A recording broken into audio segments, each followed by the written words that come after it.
নমস্কার দর্শক, এই মুহূর্তের সবচেয়ে বড় খবর রয়েছে সরাসরি কলকাতা হাইকোর্ট পাড়াতে দিনের সবচেয়ে বড় খবর নিয়ে। আদালতের চরম নির্দেশ, খেলা শুরু সিবিআইয়ের।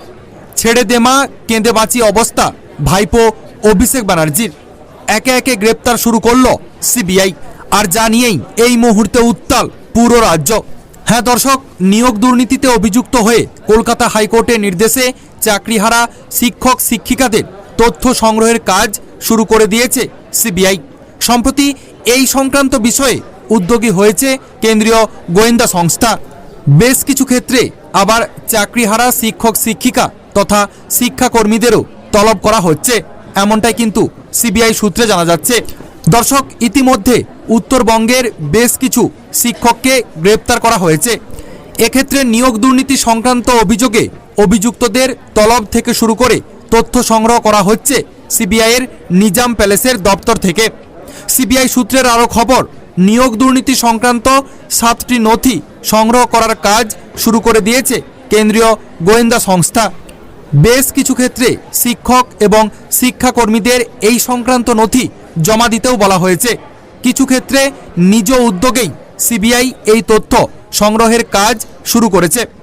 2016 সালে শিক্ষক এবং শিক্ষাকর্মী নিয়োগ সংক্রান্ত এসএসসি পরীক্ষা থেকে শুরু করে চাকরি পাওয়া পর্যন্ত যাবতীয় নথি সংগ্রহ করা হচ্ছে। সহকারী শিক্ষক পদে চাকরি প্রাপকদের এসএসসির তরফ থেকে দেওয়া অ্যাডমিট কার্ড সংগ্রহ করেছে সিবিআই। পাশাপাশি পরীক্ষার রেজাল্ট, ইন্টারভিউ এবং শারীরিক পরীক্ষায় উত্তীর্ণ হওয়ার সার্টিফিকেট, চাকরির নিয়োগপত্র, পর্ষদের তরফ থেকে পাওয়া নিয়োগপত্র, জয়েনিং রিপোর্ট, ডিআইয়ের নিয়োগপত্র এবং স্কুল থেকে পাওয়া বেতনের স্টেটমেন্ট সংগ্রহ করার কাজ শুরু করে দিয়েছে সিবিআই। দুর্নীতির অভিযোগে 2016 সালের এসএসসি নিয়োগ প্রক্রিয়ার পুরো প্যানেলটাই বাতিল করেছিল কলকাতা হাইকোর্ট। তাতে চাকরি যায় 25,753 জন শিক্ষক এবং শিক্ষাকর্মীর। দর্শক, কলকাতা হাইকোর্টের বিশেষ বেঞ্চের রায়ে চাকরি গিয়েছিল যাদের, তাদের চাকরি আপাতত বহাল রেখেছে সুপ্রিম কোর্ট।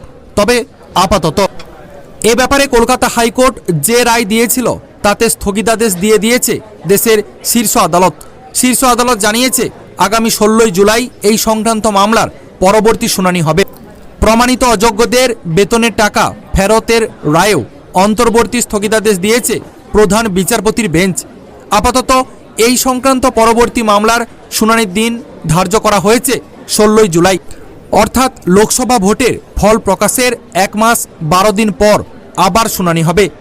তবে কলকাতা হাইকোর্টের রায়ে স্থগিতাদেশ দিলেও সুপ্রিম কোর্ট জানিয়েছে কলকাতা হাইকোর্টের রায় ভুল ছিল না। তবে পাশাপাশি দেশের সুপ্রিম কোর্ট আরও জানিয়েছে অবৈধ নিয়োগ নিয়ে মামলায় এখনও পর্যন্ত তদন্ত চালিয়ে যেতে পারবে সিবিআই।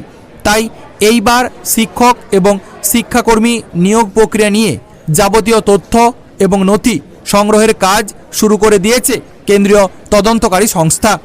তো দর্শক, শিক্ষাক্ষেত্রে যে দুর্নীতি হয়েছে তাতে যে ভাইপো অভিষেক ব্যানার্জি যুক্ত রয়েছে, এই ব্যাপারটাকে আপনারা সমর্থন করছেন কিনা অবশ্যই কমেন্ট সেকশানে, কমেন্ট বক্সে জানাবেন। আপাতত এতটাই। পরবর্তী গুরুত্বপূর্ণ আপডেটগুলি পাওয়ার জন্য অবশ্যই চোখ রাখুন টেট আপডেট 2.0-তে। ধন্যবাদ।